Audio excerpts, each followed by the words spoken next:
Okay, Dr. Stephen Reichbach, welcome. Welcome to the podcast. How are you? Glad to be here. I'm doing well, thanks. How are you? Great, great. Yeah, we spoke a while back, and I remember you're an anesthesiologist by training, and you've been working with ketamine for at least 3 decades. Is that right? About 30 That's years? correct.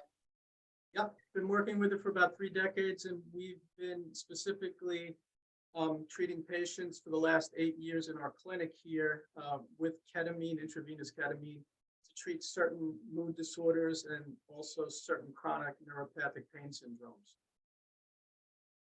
Yeah, the one thing I've been hearing a lot about lately is how, and I know it's effective for a lot of things, especially treatment-resistant depression, where antidepressants don't work. But I know it works for a lot of different things. But I've been hearing great things about ketamine for OCD, for obsessive compulsive disorder, Yes, and absolutely. just patients.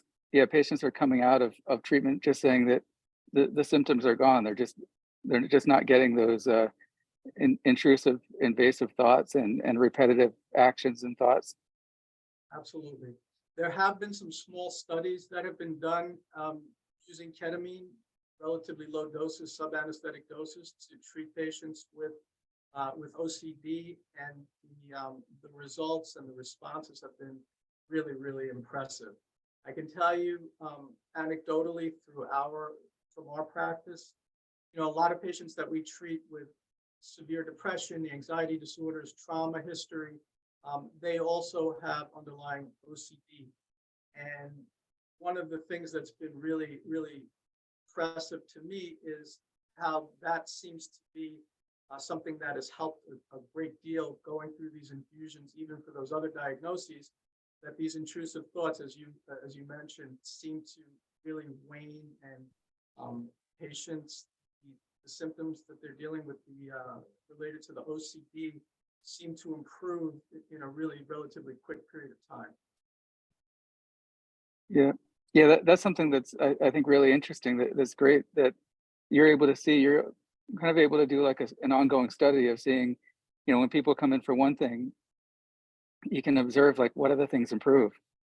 Absolutely. So When we first started the practice, you know, most of the original studies using ketamine, intravenous ketamine, were done on patients with quote unquote treatment-resistant depression. And when we started the practice, the scope of patients that we were treating was much more narrow than it is right now.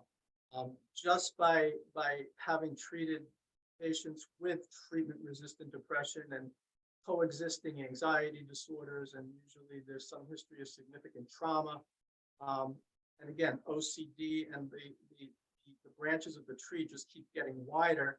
Seeing how these other symptoms seem to wane and improve sort of has allowed us to keep widening the scope of patients that we're starting to treat with ketamine, to see if it can help when other treatments or other whatever modes of therapy have not helped in the past. it's really incredible. Just as and I think you're just going to keep discovering more and more. And now I think the thing that we were going to talk about today was related to treating suicidality. And I think that there was even in an email that I got from your practice, like a description of a case of someone who had positive results of, they were suicidal and were treated with ketamine and had a very good result. Sure. Yeah, can you talk a little bit more about ketamine infusion or ketamine treatment for suicidality?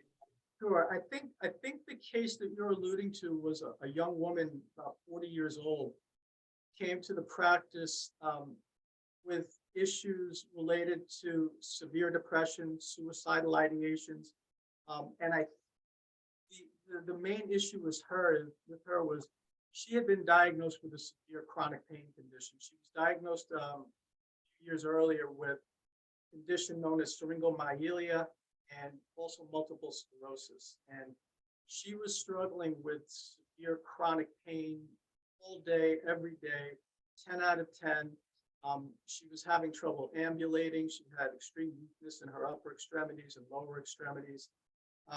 And as a result of that, she was suffering with severe depression and suicidal thoughts, intrusive thoughts.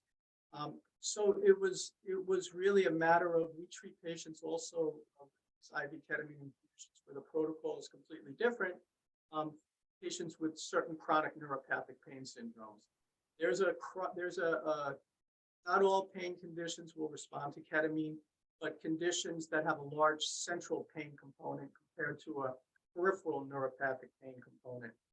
And there is an entity or a condition known as CRPS, or complex regional pain syndrome, that a portion of the population will struggle with. And it often goes undiagnosed, and patients will describe symptoms of pain, and very often they'll have other diagnoses as well. And when she came to us, it seemed to me that trying to deal with her pain condition would help a lot, not only with, hopefully with the pain, but also with her mental state at that point. And I was not clear initially as to whether she would be a patient that would respond to ketamine.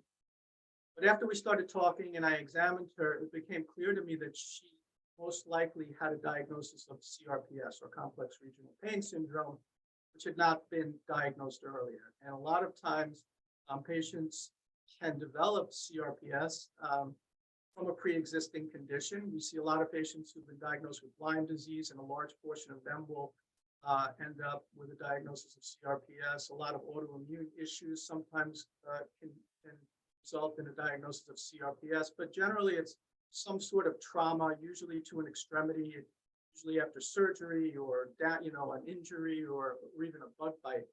In her case, it seems that this was sort of a result of prior surgery related to these other conditions, and had it gone undiagnosed.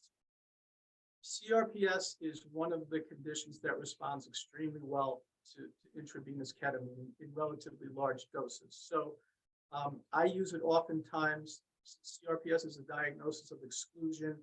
You're not going to see it on x-rays. You're not going to see it on lab tests.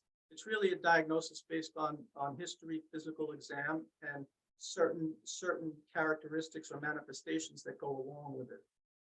And she fit most of the criteria for CRPS. So we began treating her with higher doses of ketamine, and lo and behold, her pain level dropped almost immediately after the first infusion or two. Her allodynia, which is a very common manifestation of CRPS, which is extreme skin sensitivity, even to very light touch. Her upper extremities were somewhat discolored. They were purplish intermittently. She had some swelling in her upper extremities.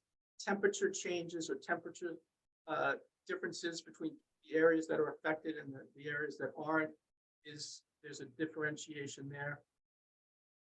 Almost immediately, these corresponding symptoms seemed to improve, as well as her overall pain level. She started sleeping at night, which she hadn't been doing before, and it was almost miraculous how quickly and how significant the improvement was. In addition, almost immediately, we do treat patients with suicidal ideations and major depression, which is a different protocol than treating patients with chronic pain. But almost in the same time frame, the depression seemed to lift. She described a feeling of well-being that she hadn't experienced, in at least 10 years. Almost getting the elephant off my chest. The anxiety seemed to abate quite a bit, and the suicidal ideations completely went away almost immediately. So to answer your question, yeah, they're trying to figure out, the protocols are completely different. When we're treating a patient purely from a pain standpoint, I will use ketamine as a diagnostic tool as much as a therapeutic tool. Oftentimes it's not as clear cut as we would like, trying to figure out a diagnosis. So know that if a patient does respond to ketamine, there's likely a large central component to the pain. And what I mean by that is that the pain almost emanates in the spinal cord of the brain, as opposed to an actual injury affecting a peripheral nerve. So when the pain that patients come in with and what they describe is out of proportion to anything that we can put our fingers on, it doesn't make sense. It's getting worse instead of getting better. The presumption is that there's probably a large central pain component to it, and by administering ketamine, you can oftentimes sort of narrow in on Yeah, yeah, that yeah. When you talk about that complex regional pain syndrome, which they used to call RSD, and and people, I mean, in addition to being in this intractable pain, for years they couldn't get relief. They might show up to a pain clinic. The pain clinic says, "Well, where's your low back MRI?" And they're like, "Well, there's no exactly. MRI. There's nothing you can see." And they say, "Well, you must be making it up because we can't test anything. Just because you had a crush injury or whatever. Like there's usually not a test to prove the person has it." And and so they go.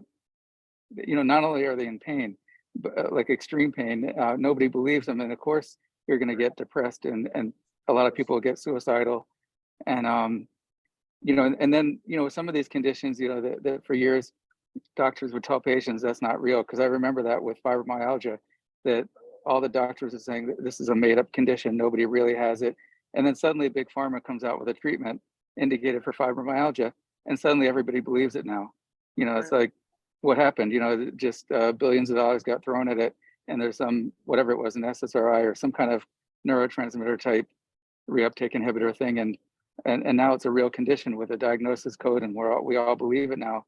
um, so it is interesting how the healthcare industry is kind of controlled by the pharmaceutical industry, Oh yeah. and here you're providing a treatment that it's off label, so you have some flexibility, that you're not at the mercy of, has it been approved for some, has the pharmaceutical industry blessed it with saying this is, it's great that now people, in the old days, you can't go to a pain clinic because it's opioids. Right. There's a stigma attached to that, and of course we now know they're much more addicting than we thought they were before.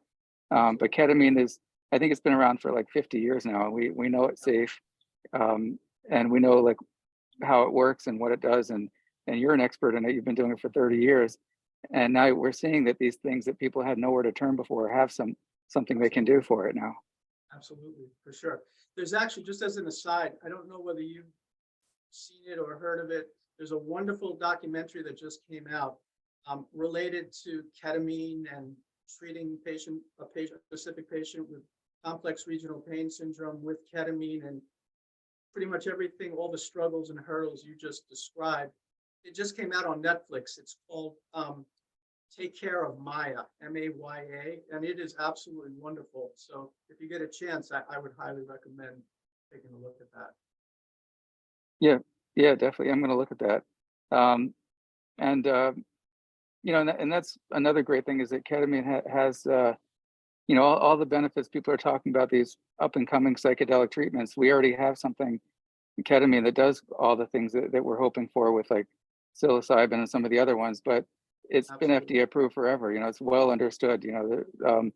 The research has been done already, and so rather than someone waiting around for, or going to try something that's risky, here's something that The an research to prove it. anesthesiologist. Yeah, yeah, and yeah, it's incredible. And can you talk a little bit about the mechanisms? Like there's the mechanism of something to do with the neurotransmitters glutamate and GABA, and an anti-inflammatory effect, and also dendritic growth or neurogenesis. I mean, so there's some really interesting mechanisms. 100%. Ketamine itself has been around, as you said, for about 50 years. It's been studied extensively for its antidepressant effects over the last 20 years. It's been researched, it's been studied. And the reason that it's been shown to be effective in treatment-resistant patients is that the thought is that the mechanism of action is completely different than the SSRIs, SNRIs, mood stabilizers. What the ketamine is thought to do is really initiate a series of chemical reactions in the brain after it binds to these NMDA receptors, which cause a flood of glutamate to be produced. The glutamate then binds to another receptor in the parts of the brain. And the ultimate response is to release a neurotransmitter or a peptide bond called BDNF, brain-derived neurotrophic factor, which then, as you said, induces a strengthening of the dendritic spines, which are the connections between these neurons, proliferation of neurons in these mood centers of the brain, and these physical or hardwired changes that the ketamine induces are thought to be what seem to correspond to a relatively fast or rapid improvement in overall mood, lifting of depression, easing of anxiety. So we're looking more towards the physical changes that it causes as opposed to trying to increase serotonin levels, dopamine levels, norepinephrine levels, which most of the oral medications are sort of geared towards doing.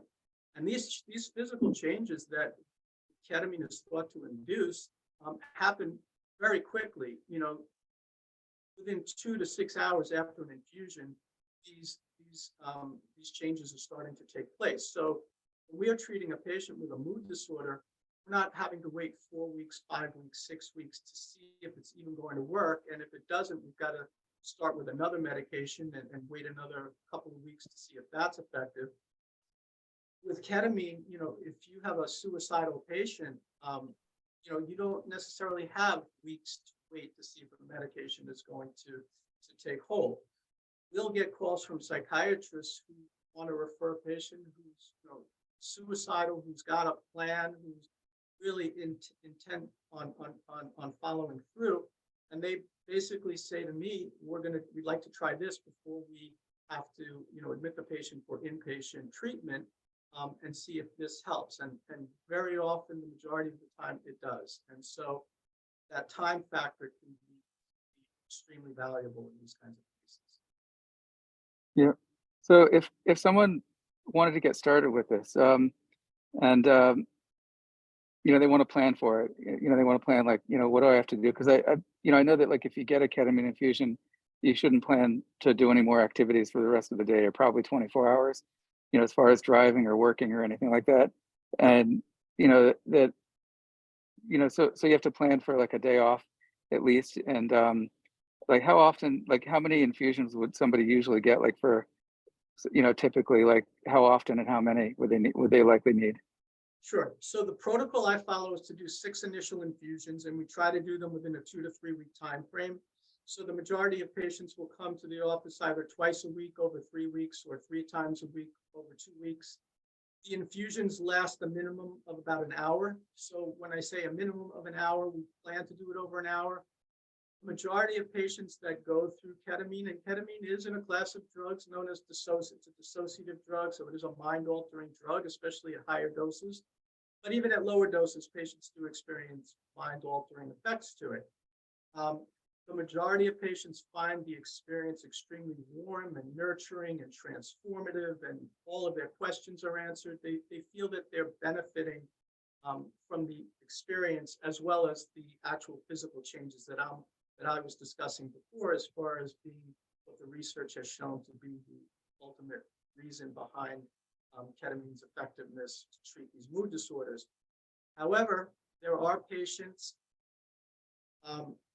who don't like that feeling of any kind of loss of control and their mind sort of going off in different directions that they can't control.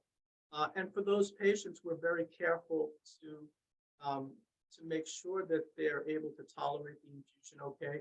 If I was to give you, let's say, 50 milligrams of ketamine over 1 hour, or the same 50 milligrams over 2 hours, you're probably going to feel more or less like you feel right now. There's going to be very little, if any, mind-altering aspect to it, very little dissociation.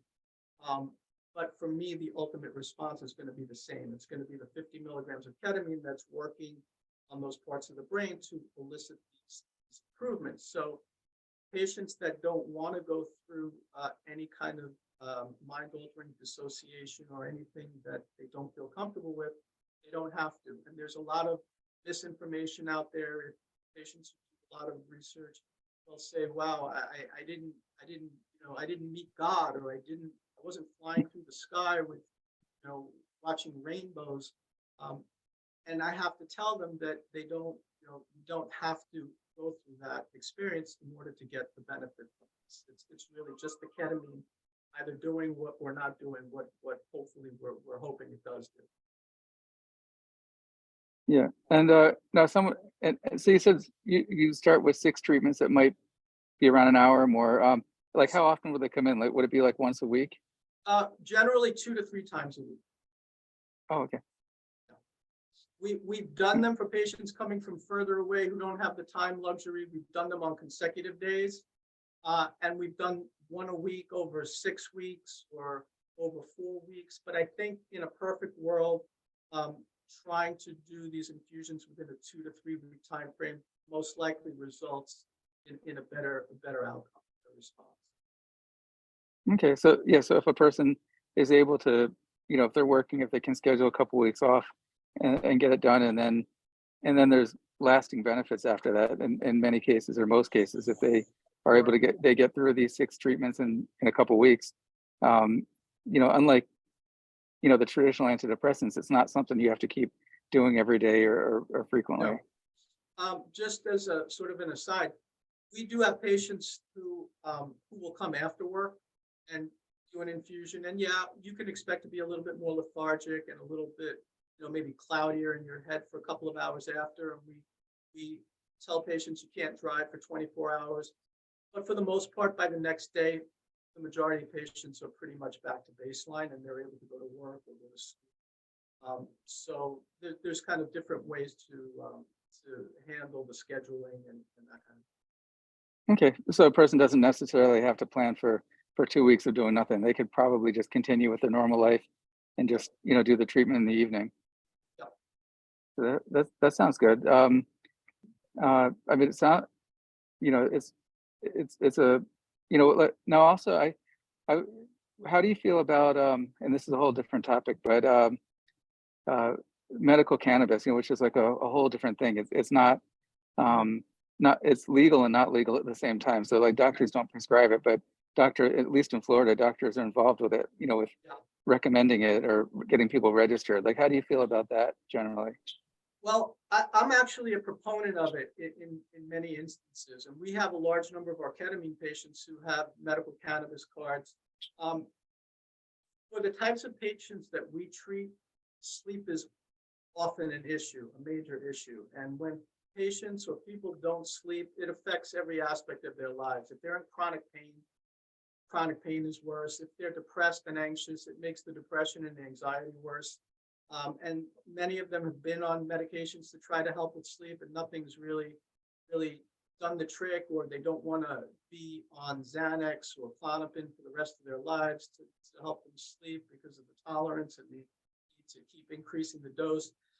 And I have found that cannabis can be extremely helpful for helping with sleep. And I think that for the right patients and the right routes of administration, and for certain patients who deal with, some anxiety at times, I think that medical cannabis can be a real benefit to a lot of these people, as well as patients with certain chronic pain conditions where they've been relying on opioids in the past and other more addictive type medications. Medical cannabis, I think, for a lot of them has helped transition them off of these other medications, more addictive medications, and helped, preserve their liver and kidneys better than using a lot of these other medications.